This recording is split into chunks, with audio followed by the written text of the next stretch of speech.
Hi, friends. You are currently tuned into the first episode of my podcast, Weird Black Girl. I am your host, Paris Nicole, the Weird Black Girl herself.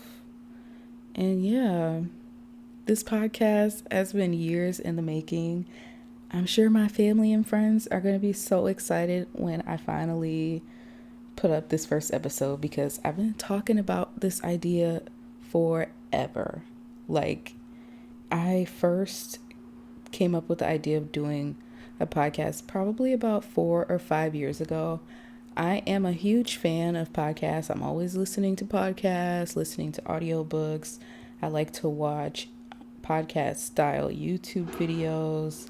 I'm just really big on consuming content that is gonna leave me with something, you know, positively influence me in some way, maybe even a little bit motivational.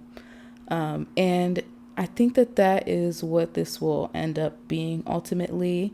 Obviously, I'm going to be sharing a lot of very embarrassing stories about some of my personal experiences and the things that I've been through throughout my life. But all jokes aside, I feel like I'm a very insightful person and I have a lot of wisdom to share.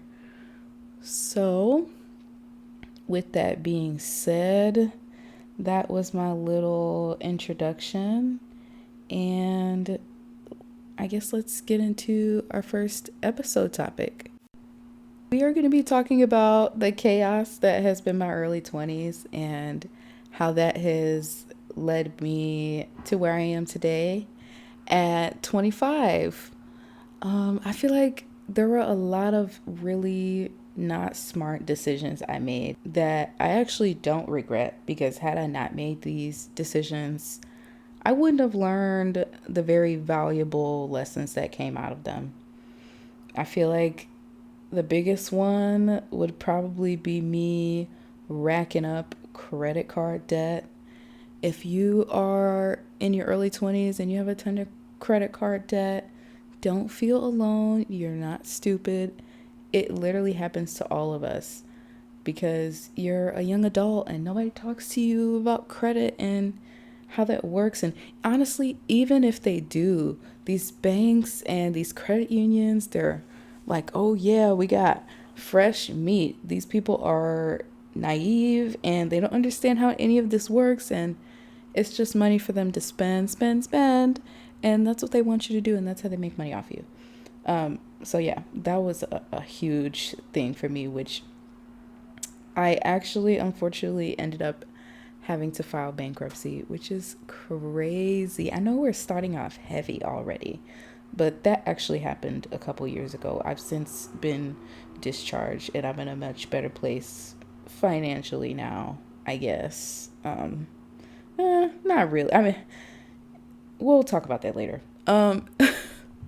But yeah, I'm in a much better place in most ways now, as far as I don't have a bunch of credit card debt and a bunch of creditors calling me and harassing me and garnishing my wages or anything like that. I also feel like I made very poor decisions about the relationships that I had in my life. And not just romantic, but the friendships, the type of people that I was close with, they did not align with my morals or who I am at all. They were not people who were supportive of me or wanted to see positive things from me. I think I just wanted so badly to be accepted and to feel like I fit in somewhere.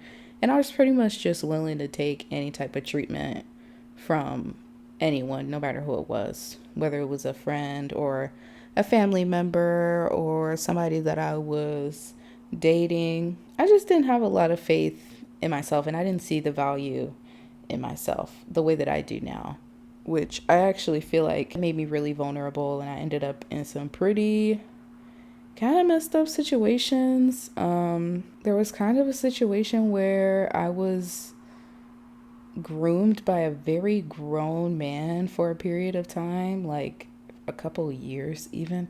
And I'm a little hesitant to talk about this situation because it's kind of It's kind of fresh. Well, you know what? It's not that it's fresh. It's just that I feel like this is the first time I've come to this realization and I'm saying it out loud. And there might be a future episode going into more detail about that situation, but I feel like I'm still processing all of my feelings from that and processing what that really was versus what I thought it was at the time, because I was only 18, 19 years old. And then it was up until I was about 22, 23. But at that point, I was already, well, the entire time I was an adult. But I feel like at that point, I was working my way up to my mid 20s, and my judgment would have been better. But the way that the situation started, like we were still in communication with each other. So it wasn't like, yeah. Anyway, I'll do another episode about that another time. But that's just an example of some of the many situations I got myself in. I was also in a very long-term relationship that didn't necessarily start in my early 20s, but it ended in my early 20s. And that ended up being the catalyst for me doing like a whole 180 as far as my life and what it looks like now. And I don't know what it was about that specific breakup that felt so freeing that got me to where I am today. But I will never say that I regretted anything that I did at that point, not even the relationship in itself. I feel like everything needed to happen in the order that it did. Everything needed to happen the way that it did for me to be who I am right now. I learned so much from that situation. And even after, and even in my actions after, when I reflect back on my actions and a lot of the immature things that I did, I'm like, wow, like I realized so much about myself. And I started journaling and I started going to therapy and working out and doing all the things to really get a better understanding of who I was. And it kind of put me into this journey of self-improvement, not just physically, but mentally. I wanted to be a better person. I wanted to be a better friend. I wanted to be a better family member. And I feel like as of right now, I'm in that place. When I was in my early 20s, I was really always worried about pleasing other people and feeling accepted. I wanted everyone to like me. I didn't ever want anybody to be mad at me. And everything that I ever did was for the satisfaction or validation of other people. It was never because I wanted to do it. It was always, well, this person wants me to do it, or my mom would really like it if I did this, or, you know, my friends, or maybe these people will be friends with me if I act this way. And I'm just so happy to be out of that. Like, it's so freeing. And to think that leaving a relationship was what I needed to do to realize that is kind of crazy. Because I even found myself doing that in the relationship too. All my plans, all my future plans that I made, all the things that I wanted to do, everything was centered around us possibly settling down, moving in together, and getting married one day. And when that relationship ended and I was forced to go on my self-improvement journey, one thing that I did realize is that I had not made any plans for myself. I had never asked myself what I want my life to look like. It was always based on what other people would want my life to look like, or how I could make friends, or how I can relate more to my family. When really, now that I'm completely my 100% self all the time, I am the weird girl, hence the name Weird Black Girl. I am different, and everybody around me loves me for it.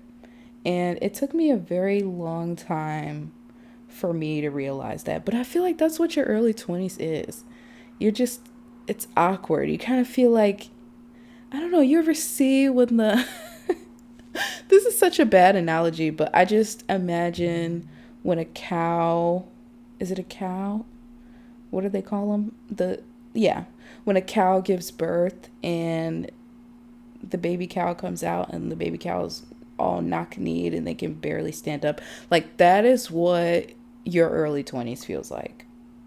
Until, I don't know, one day something just clicks. It's kind of like when you're a kid and you finally come into consciousness and you're like, hey, I'm a human being in this existence, and things that I do affect those around me, and I can feel things and I can touch things and I can hear and smell and I have all of these senses. That's what it feels like when you finally come out of that and you just stop caring. And I think aging is such a beautiful thing. I always say I can't wait to be 30 because I feel like that's when my mind will really, really open. Like, now my mind is open, but I know that I don't know everything. And I know that even at 30, I probably won't know everything. I was actually watching a podcast the other day. It's called the Pink Wednesdays podcast. I watched this creator. Her name is Julia Zelg, and it's her podcast. And she had a guest on there, and the guest says something so, I like the word profound. I'm going to say profound about aging. She was saying how when she was in her early 20s, she got stuck in an elevator in Amsterdam and she completely freaked out. But she feels like now, if that were to happen, she wouldn't freak out because she's had enough life experience to know that things do ultimately work out. When you're younger, you don't really have a lot of proof that things are going to work out. So you're more likely to basically lose your shit.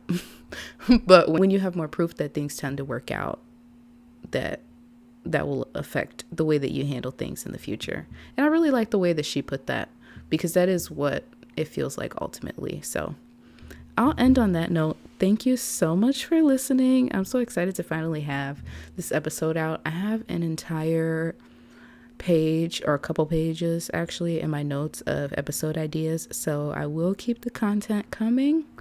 But until next time, bye friends.